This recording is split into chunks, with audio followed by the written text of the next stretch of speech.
Yeah, on record, Tshidi.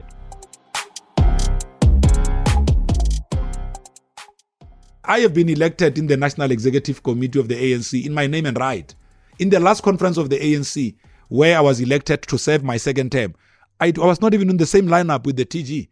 I supported Comrade Magashule.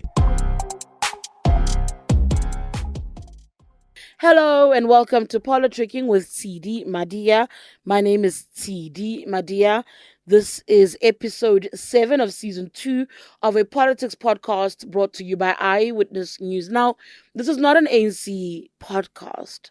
We're not obsessed or preoccupied with what's happening in the governing party, but we are a podcast that exists in this society where the ANC, in everything that it does, right or wrong, more often wrong than right, dominates multiple platforms and avenues. And I think this platform, this podcast, at this point in time, is victim to that. But to give you a bit of context, the ANC is fast approaching its 55th National Conference.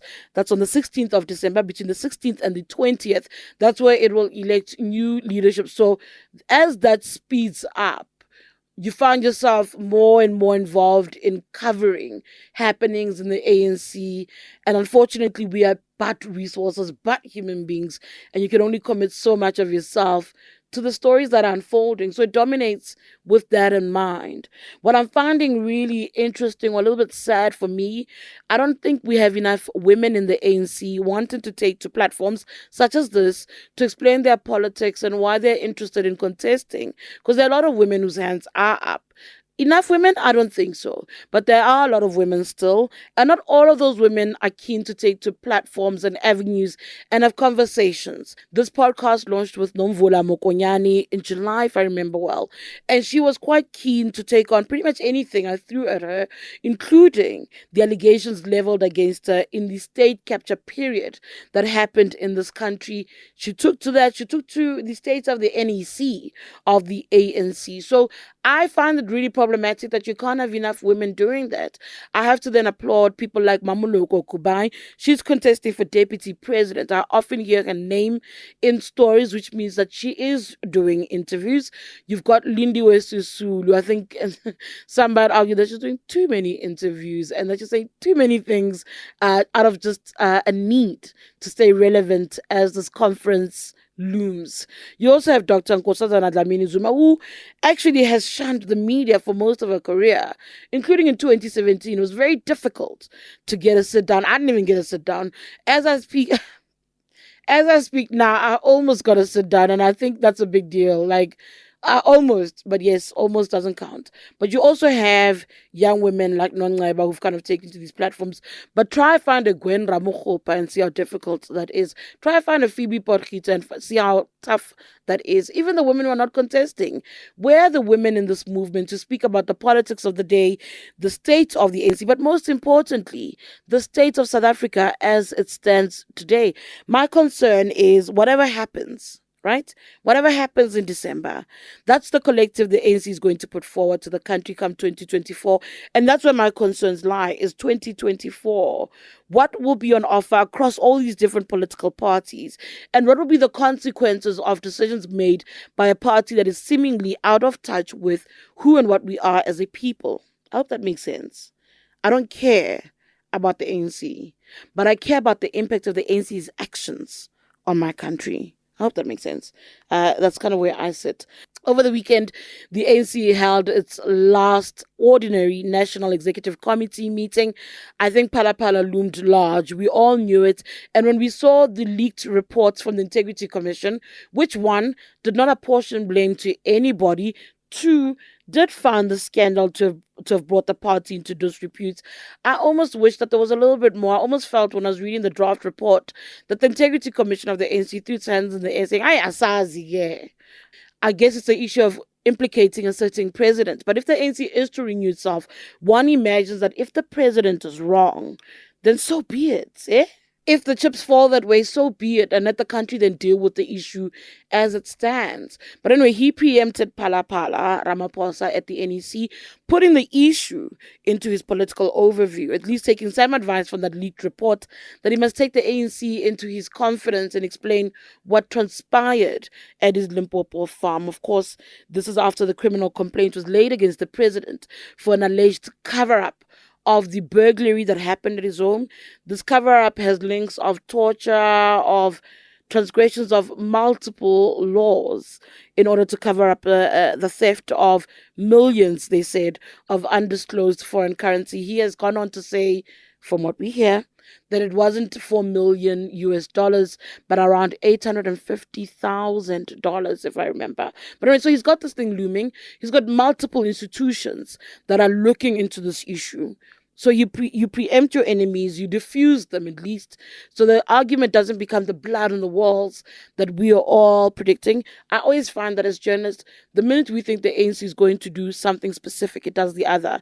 As soon as we think, definitely this weekend, Ziawa, we NEC, they close rank, and then Aziwi per se.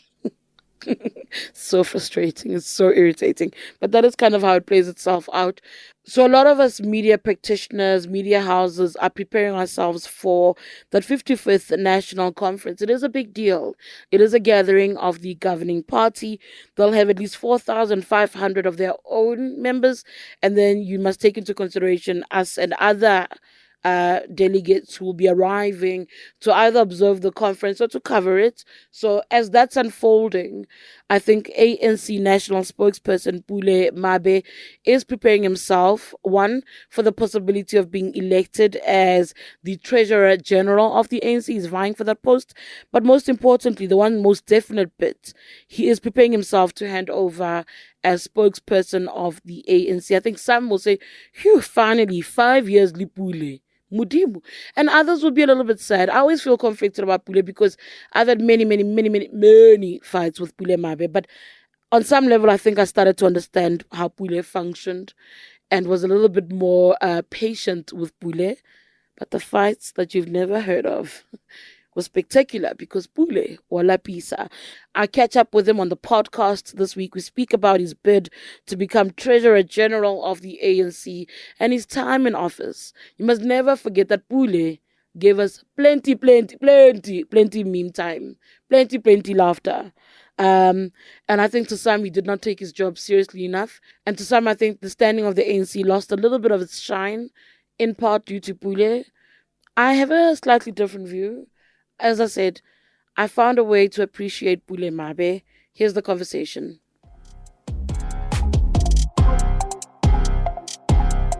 All right, so we've been having lots of conversations with leaders in the ANC lately. The podcast is not about the ANC, but the ANC is going to a national conference. So we're speaking to different leaders who've put their hands up or have been asked to consider serving in particular positions. This week, I'm in studio with Pule Mabe, Somlomo himself. He's currently the national spokesperson of the ANC. He's vying for Treasurer General of the ANC. Can Pule Mabe handle the finances? And from where we stand, the dire finances of the ANC. He joins me now. Pule, welcome. Tobela. Tobela, and greetings to your listeners. Putting your hand up. Did you put your hand up or are you being asked to serve? As I speak to you now, what is it? Are you being pushed towards this candidacy? What's your story? Well, Tshidi, I think it's early days, but it has been branches that would have made nominations. I would specifically speak for my own branch, because I know that my branch had made its desire when they set their branch general meeting, called out my name to be Treasurer General. Whether that view of my branch will find expression across the country remains to be seen. When now the nomination boxes are being opened, counting has begun in a number of provinces, and we will hear if we are going to get that call and when we get that call. What have been your thoughts? It's one thing to say, the branches have put a call out for you to consider this particular post. Over the past 5 years, what we've seen is that the Treasurer General post of the ANC is a mighty difficult one. Of course, with the Party Funding Act as a factor and an umbrella that hovers above it. What have been your thoughts about where the ANC's situation is financially and ways to resolve it? You must have started giving it some thought. Well, Tshidi, I am myself in the employ of the African National Congress. So you know that they're about the salary issues. Your salary doesn't come regularly. So I have got lived experiences of what happens when these salaries are not paid on time. And it is not even a problem of the treasury of the African National Congress or of the Treasurer General specifically. The fundraising space, the donation market has shrinked. Post-COVID, many businesses have folded down. The introduction of the Political Party Funding Act has introduced a number of challenges, including the ceiling it places on how much a party is able to mobilize or how much institutions are able to give to a party at a certain time or within a funding window, donation window. So their threshold is set at about 15 million. Individuals, it's set at 100,000. So these are changing times. And if you look at it, the ANC depends primarily on 3 sources of funding. It depends on subscriptions, which are largely membership, some pushed through PBF. It depends on FESCAS, which is its allocation in Parliament based on the number of seats that it occupies. It also relies on donations. Equities, while they make a substantial contribution, but you see, equities, because sometimes equities are acquired through debt, you have got to wait for the debt to be settled. And sometimes when shareholders either sell, or change their own position, you have got to capitalize those stakes and all of that. So while you have got equities sitting in other positions, including properties, to turn those into liquid that allows you to run your activities takes its own time. And sometimes it might take the period longer than your term of office. Now, the ANC, it's a working machine. The ANC, it's like a truck that moves on a daily basis. So the ANC needs to be fed every day. Yes, it needs to be fed all the time. It needs resources all the time. When people come to work, they want to be paid month end. In my other life, I have had the experience of employing people, and I started seeing a different picture, that the difference between an employee and an employer is that an employer gets trained month end. An employee smiles month end. So these are the two positions. That's actually very true. So I've understood that because I've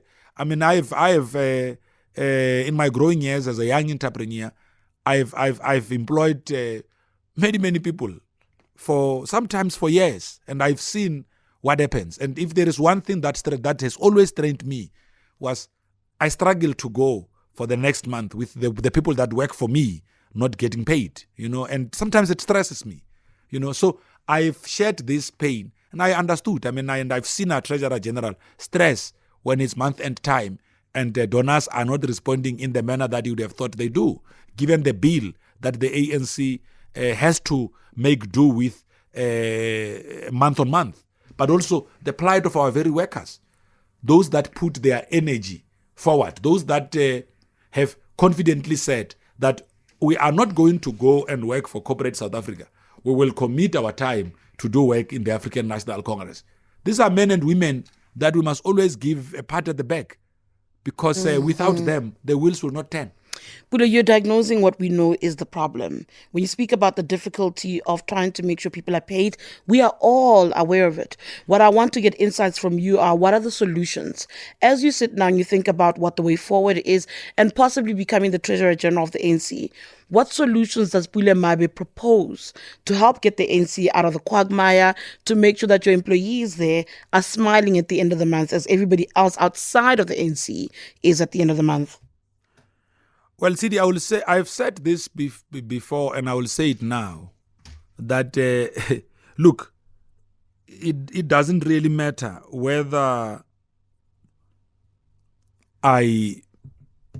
whether I make it as a Treasurer General or not, the issue is that the overall collective leadership of the African National Congress must take collective interest in how organizational programs are funded.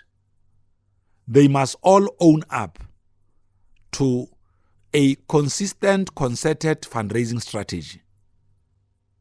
Actually, the National Executive Committee of the ANC must become primary fundraisers of the African National Congress. Each one of them must do what, church, I give an example most of the time with the churches. All church goers, every Sunday without fail, especially those that are working, tithe.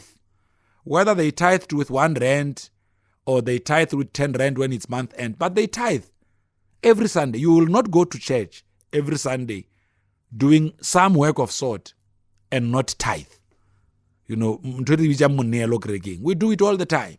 So we need to really bring in that tithing spirit within the ANC. And this, we must commend Comrade Paul, because he introduced this form of tithing through something referred to as crowdfunding that advanced democracies like the US use. When we saw crowdfunding work when President Obama was contesting as president. Sure. If you'd imagine this, Tshidi, if all members of the ANC who have got some form of, because not just the leadership, because once it leaves the leadership, then it must become what all leaders of the ANC and members of the ANC do. It started.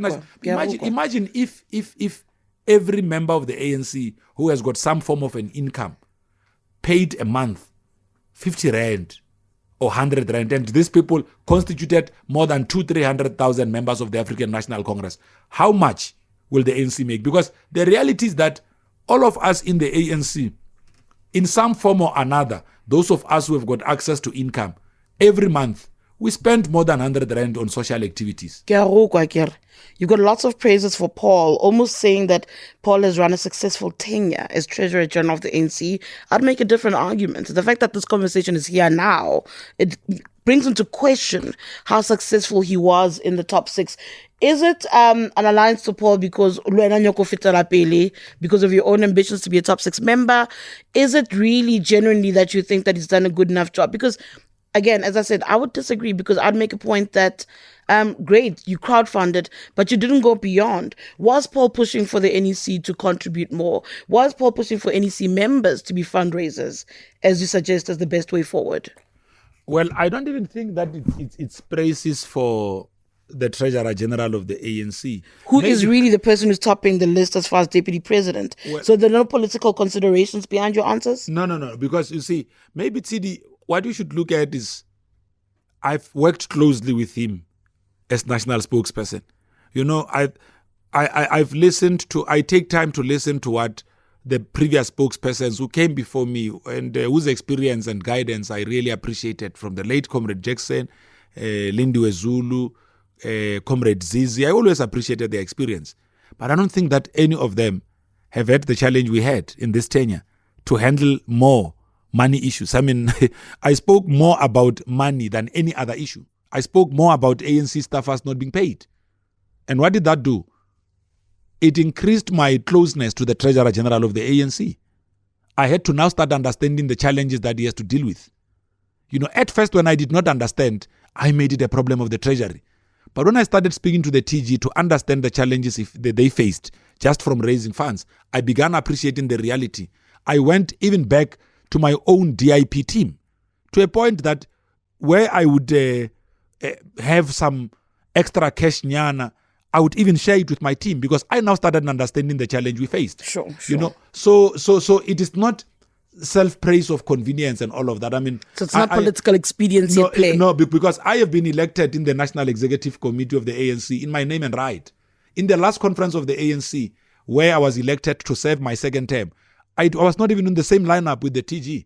I supported Comrade Makashule. I supported Ngozana Dlamini Yes, Zuma. I remember you very well in 2017. In 2012. No, let me conclude this point. Sure. In 2012, I was elected in the NEC. the Treasurer General was not even in the NEC at that point. So I am saying all of these things born out of experience. Experience for me has been the best teacher. Having served as Treasurer General of the Youth League, I appreciated certain of the realities that the TG shared with me. You see, Tshidi, when the fundraising market shrinks, when you don't have donors to give you money, you will not be able to sustain the ANC from Fescas. Okay. I want to move on from that because there's a lot more to try and pick at. Yes. I have stolen your time, so let me try use it wisely. But while we are using it wisely, we agree that there is nothing praise of convenience. All of this are based on experience, lived experience. I take your point. Yes. What are your thoughts about the NEC? Some of the NEC members themselves have described this possibly as the worst performing NEC of the ANC. What does Pule Mabe observe? You are also a member of that NEC. You speak on behalf of that NEC. Well, I don't share a view with those National Executive Committee members. They are making their own views. They serve in the same collective. I will never agree that I serve in a weak collective. It's not my view, because when I say the collective is weak that I serve with, I also mean that I'm weak myself. Remember, a collective is as strong as the people who make it up. And it is, as you see, so why would I believe that I serve in a... There are challenges of leadership, of course, but I don't think that this collective... Look, every member of the NEC has got their own, they can make their own analysis of the leadership of the African National Congress. But I believe I can't stand up and say the collective I lead with is weak, because it means I'm also weak. Talk to me about the leadership challenges that you're pointing out now at the moment. What is your assessment of what is wrong and what is weak with leadership at the ANC? And is that directed at what? The president of the ANC, the man at the helm? What is it? What is your observation? Well, leadership challenges go beyond personalities. Leadership challenges are not even just about the National Executive Committee. They are about a consistent way through which the African National Congress is able to assert its authority on policy matters, provide the required leadership to resolving problems of the country, like energy, like jobs, like social security, all of the things that are being pointed out by our people as challenges facing South Africa's people. So those things are challenges. What our people do in provinces, disbandment of structures, removal of one another in councils, our own interpretation of what we need to do as it relates to management of coalitions, overall management of discipline of ANC cadres. Those things present themselves as challenges, because sometimes in the ANC, the weakness becomes that people say, oh, because I've got proximity, because I've got close proximity to Matsidiso, I can do certain things without being called to order. So if you apply discipline in the ANC, apply it consistently.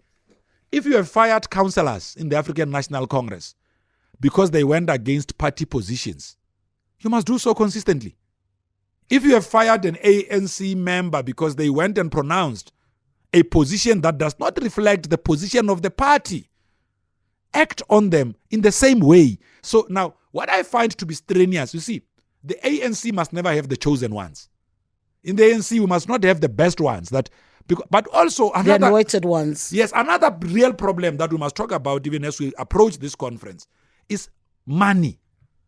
Talk to me about money. The other challenge that presents itself in the ANC is money.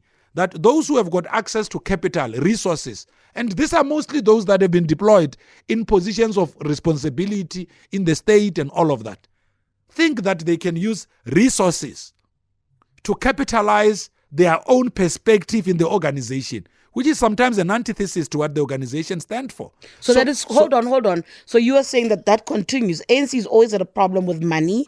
You come from Nasrec, where you came out speaking of the CR17 bank statements. As I speak to you now, as you go back to Nasrec, money remains an issue, even with an electoral committee that's set to help stamp out the issue of money. Correct. See, what's about money is a problem. It's to manage money. Look, I have went and seen. Now it even has got has got a very interesting term. I didn't understand this term. You know, you get What's to the term? Sepematulus. Oh yes, Yes. Sifuna matools Then I was asking. That's the culture in the ANC. People want money to work and support. I rather not be elected as Treasurer General if it means that I must go and look for money I don't have to garner this position. My conscience will not allow me to do that. Where resources have got to be used in the ANC, something I accept, and I welcome the post chair of the Electoral Committee for financial declarations to be made, especially by those who are getting donations. If you welcome it, have you made your declarations? I understand very few people have. Have you? Hold on, yes or no? Have you, Pule? We're not on television, we're on radio here. So it doesn't matter where we are. I'm asking you a point. Tshidi, it's me who made this point. Now, if I make a point, and even before I clarify you on this point, then I must now answer I still want to know, have you? Yes, I will answer that. By the way, the making of declarations are for those who raise donations. Mm-hmm. See, donations, people who go and ask for money. Are those tied to their campaigns? Because also, Pule's campaign must transport people, must feed people. Yes, so declarations are about what's in your bank account and those who support you, not just that. No, but I think your interpretation of what declaration, even if I made declarations, I will not say it here because I'm not declaring on 2702. I declare. No, that's fair. That's fair. Yes, I'm just asking if you have, yes or no. Even if I did, I will not say it on air. It's not necessary. Okay, so you're refusing to give me a yes or no answer. Because as soon as I start parading internal organizational things as national spokesperson in the media, when I've got platforms in the organization to do so. But let me just explain a point, Tshidi, sure, which is very important. Tshidi, if people use their own resources, they don't go to donors to raise funds. You see, the declaration, and you will see how it is styled and written there. You went and raised funds for your campaign. Companies gave you money. The company gave you money. You know? Now, I never went to any company to ask for money, by the way. Even if I declared to the ANC, I never went. I don't go to come. If I must run for the ANC to become Treasurer General, I will use the little I've got. You know, I will go and take from my own little spaza shops that I run. So you're not going to declare to me, but I can reach the conclusion that you are using your own resources for Pule's campaign. Well, not even reaching that conclusion. It is like that. We don't have business that we can give to people.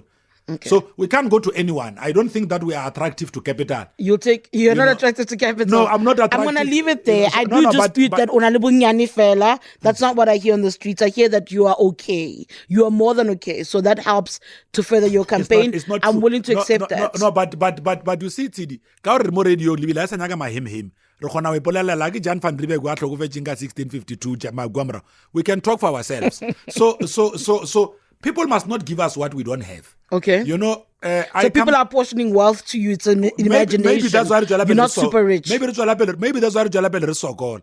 What's about what do ship and drag, you know, the big window, but go by Hon. You know, then what happens, Galen? Let's actually financial their school fees. Le Palaguya the next door. Because Baba need the big window. So Baba needs to Baba the big window, but Baba got by Hon. It doesn't work like that. Let me tell you when Tshidi, and because this point is very much important and quite emotive. You see, when we went to our BGM in Ward 96, where I come from, and I met with the branch secretary. Where's Ward 96, Pule? Ward 96, it's... What's the area called, Pule? It has got Riverside, Deep Slot... What's the area called? Kaya Sand. What's the area called? It's called, it's a Julius Sibulai branch. Okay. Yes. So I don't know if that is an area, but branches are normally called by names of people that would have passed on, you know. So that's... Yes, Pule with the big windows, continue. No, but I'm telling you about where my branch is, where it is located. So in Ward 96, well, it has got many other areas. There's got Danefen, there's got Stain City, but then it's got Stain City. Okay, then interesting. It has got which is where I live. Sure. Then it has got the other areas as well. You know. So now in my branch, my branch secretary and treasurer, comrades in the branch, come in. They tell me that they are going to be having a BGM. And I ask a simple question: that okay, what are you going to need to conduct the BGM? They said, no. The only thing we want from you is for you to be available. I said, no, man, comrades, halubuleli, man. Literally, I'm for BGM. And they said, no, we want you to be present in the BGM. I thought that they are coming to ask me for resources to assist with the successful convening of the BGM. By resources, you mean financial resources? Yes, that's what you thought. And they didn't want that. All they wanted was for my presence. I mean, I did not take out 10 cents for my BGM to sit. All they wanted was for me to sit in there. And I said, why do you want me to do that? Wanted to be in the BGM because we want to nominate you as Treasurer General. And we want you to be present. I said, but I'm not going to be present when you are holding your BGM. The first part, our BGM said once, the first time it said, it did not correct. It had a problem of the scanner. And then they said, no, but we must dispute this. Let's be exemplary, reconvene. When they reconvened for the next time, I couldn't attend and they were successful. And they still nominated their own. So I am a view of my own branch. Okay. That's I take it. You are up for Treasurer General versus people who are not just seen as your comrades, but friends. People like Mzwandile Masina, Andile Lungisa. How do you navigate that? I mean, when I look at Gauteng, it's gotten a little bit ugly. Some of what's happening around Mzwandile Masina has been connected to you with people saying this is to help Pule get through the threshold, to help Pule get on the ballot. How do you navigate that where it feels like even a friendship turns sour because of an internal contest? Well, Tshidi, I can say this for free. I don't need to be helped. No one must ever feel pressured to support my candidature. I'm happy and okay with the nomination of my branch. At least I know that in 196, where I reside and have been living in for years, I've got the endorsement of that branch. I also know that in Palabura, where I was born and bred, I've got the support of my branch there and the support of that sub-region there at home. That for me, it's enough. At least I know that the people that have shown endorsement to my own name are enough to allow us to know that in the ANC we belong. Cadres must not go around. I don't sit in the Provincial Executive Committee of the ANC. I will not stop Comrade Mzwandile, Comrade Andile, and any other leader of the ANC who believes that it is their turn to lead. You know, there is that book that Michelle Arong wrote of It's Our Turn to Eat. If cadres believe that it is their turn to lead, I will not stop them. I will not stop anyone from raising their hand. And those that want to nominate them to lead, they can. Because leadership in the ANC does not mean that you are wiser than others. It only means that you stood on the side that had more numbers. Basically, mo ANC mo, le ntumetse be aga tla o tshwara. So long as ana le nomoro je dintsi. Ana le dinomoro it's about numbers. So ba ba reng emaganyane, so ba ba reng wena ba re Mzwandile Masina is being charged because of Pule. Ke nonsense tabe. No, but did I send the PEC to charge Zwayi? Let me tell you, I don't even know if they charged Mzwandile, but I can tell you now what I understand and what I've seen or heard in the media. I don't even know if they charged Mzwandile. I'm not aware of that. But Tshidi, the position that was pronounced in Ekurhuleni, that when the chairperson of Ekurhuleni stood up to nominate John Gizizwe as a mayor candidate for Ekurhuleni Metro mayors are decided upon by the National Executive Committee. Our candidate for Ekurhuleni has always been Mzwandile Masina. We've never changed that. The REC does not have the power or authority to decide on who becomes a Metro mayor. So but tell ANC. Well, I can't arrive at that conclusion, but they did something that we've never done. The REC of the ANC does not have, whether it's, because you see, what we must do, Tshidi, and this is a point that your listeners have to understand. We must not define RECs on who leads them. The framework of the ANC exists and must surpass us. It mustn't be that because today Pulegi leader, the rules of the ANC will be like this. In the ANC, there is no regional chairperson or regional secretary who has ever pronounced on a metro mayor without the endorsement of the national structure. It has never happened before. What was done in Ekurhuleni, while we understand that there are challenges that cadres face there, was a new normal. It has never happened. How the PEC of Gauteng interprets that action, I leave it to them. But in the ANC, at least the ANC that maybe as an arrivalist, because those that undermine us say we are junior to them. So maybe as a junior, let me just explain my junior experience. The junior experience of the ANC is that cadres of the movement must always pledge loyalty to policies and undertakings of the organization. We've got a process of coalitions in the African National Congress led by Comrade Fikile Mbalula. We've established a framework through which we are going to facilitate and run those engagements. No one in the ANC, in the Youth League, when we appeared as though we were defining ourselves outside the structures of the organization, we were charged. Myself, alongside Julius Malema at the time, alongside Ronald Lamola, alongside Kinetsu Musenori, alongside the late Cindy Somagaga and Floyd Shibam, we were all charged. Julius was fired. Floyd was given a 3-year sentence. Myself, so was Magaga. Myself, Kinetsu, and Lamola were given suspended sentences. But we went through that hectic process because the ANC had arrived, and at that time, the sitting president of the ANC is the one who was chairing the NDCA. And at that time, Derek Hanekom chaired the NDC that we appeared before, that took us to the NDCA when we appealed our case. So now, Tshidi, to conclude on this one, as someone who has been, I've been before the Integrity Commission of the ANC. Yes. I've been before the NDC and the NDCA of the ANC. I was once charged for raising funds for the ANC Youth League. I found myself in court with Comrade Paseka for things that I was doing for the organization. So in the ANC, there is nothing that I've not seen. I have seen a conference of the ANC being stopped because of lies that were told to officials of the ANC. I've seen it. This was the Soweto conference, if I remember well. And you were lined up to become ANC Youth League president. I've seen lies being told. So now, if today others are still continuing to whisper lies to you, anyway, I've been a product of all of those lies. I've seen lies being told. If people say to you, no, someone here is being charged or being suspended because if he's not, I'm not disparate for a threshold. I go lot more to say na. Le ke sa kgethwa. A ona batho ba go ba ileng gore ba tlo nyaga refund No, I go lot refund nna. So I get no problem. Go kgethwa lo se kgethwe for me is the same.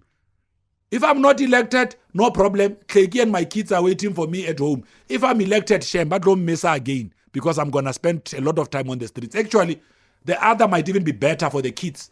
You see, Tshidi, we must never appear disparate because we want to be elected in positions of responsibility. No. Because it is that disparation which makes the ANC to be undermined at the polls. And that we must avoid. Cyril Ramaphosa, must he return, must he not return?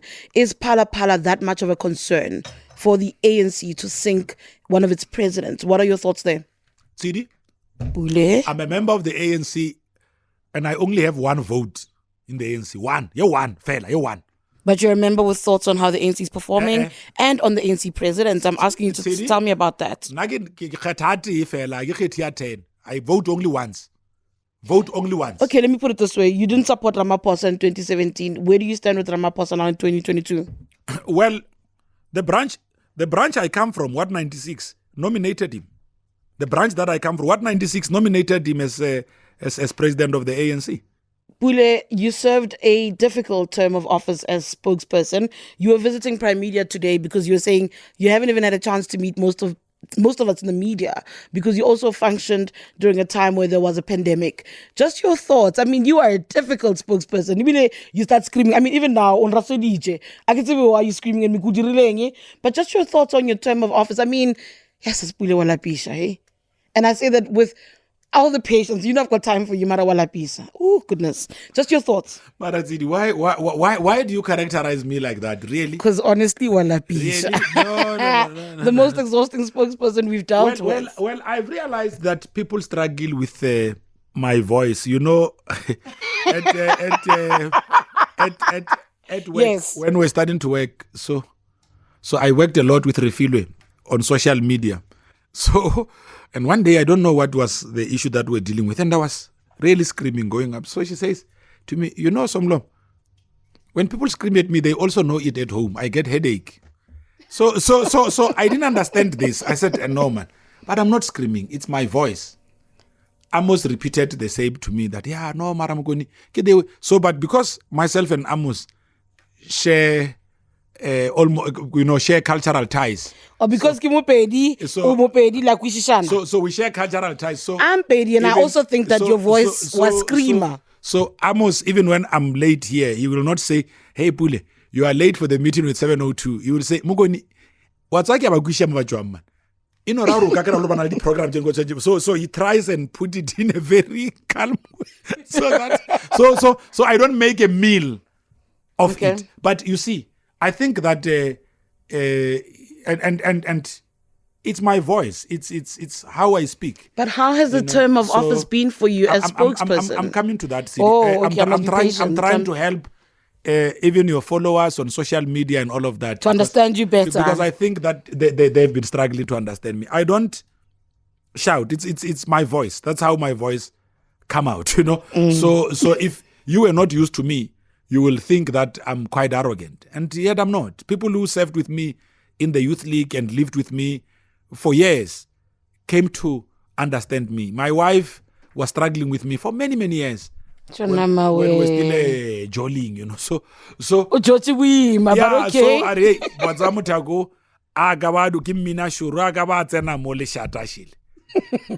But along the way, she came to appreciate that, no, but this is how my husband speaks, So I wish and hope, I wish I had a much more calmer voice, and all of that. But the term of office has not been easy. When I came in, I had to deal with the recall of President Zuma, which was quite difficult. Oh yes, So I've watched a number of episodes play themselves out in my tenure as national spokesperson. Magashule being asked to step aside. My own comrades planting stories about me in the media. Facing the worst nightmare. Having to go and defend cases in the ANC in my name. So at some point, I was at a point where I felt, but why did I agree to do this? At some point, I was feeling like I shouldn't have done this. Because the more, you see, in the ANC is a difficult organization because when you accept positions of leadership in the ANC, you must also accept scrutiny. And you must also know that that's the process of that scrutiny is going to be led by your own comrades. It is them who are going to go and plant stories about or ridicule you in the public domain. So I have seen all of that. They say in the process you develop thick skin because you tend to live through these things. But the good thing about experiences is that for as long as you are alive, you'll be the custodian of your own stories. No one can tell them better than you.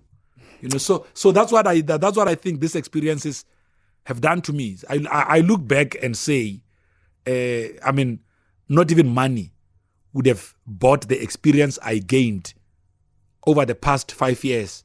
And in the 10 years that, I'm only 42 now. And that 42 years, even if people still call us junior, I've had the rare privilege to do what some grandkids of stalwarts have not done. When my mom was not even known, I've had the privilege of serving the NEC of the ANC for a full 10 years, being at Lituli House for 15 years. In your own name. And when my grandmother was not even known by anyone, so you like us, you hate us, but well, we've got the story to tell. We've lived our own life there at Lituli. So lo saranyaki I satsonya too much. Where we needed to make a contribution in the development of South Africa's people, in the advancement of the national democratic revolution, in the growth and sustainability of the ANC, we have done so. If we didn't do it right, members and society must understand it was only a learning curve. We are young. We can only learn out of the mistakes we commit. Thank you so much. I'm going to leave it at that. That's Pule Mabe, the outgoing national spokesperson of the ANC. Love him or hate him, he says we can only learn through experiences. Pule, I also want to thank you. I think you and I have a lot of fights on the job, but I think I'm one of the few people who appreciate and understand you a little bit more than most. I thank you for the past 5 years. Wala pisha, I won't change from that. But thank you, Pule. No, thanks, Tshidi. Thank you. That's it. That's the ANC's national spokesperson, outgoing spokesperson Pule Mabe, as the party winds down. He's also a Treasurer General hopeful ahead of the elective conference, which takes place in just a few weeks' time. This podcast was produced by Duduzi Le Masuku and Amu Ramela. Join us again next time for Eyewitness News. My name is Tshidi Madia.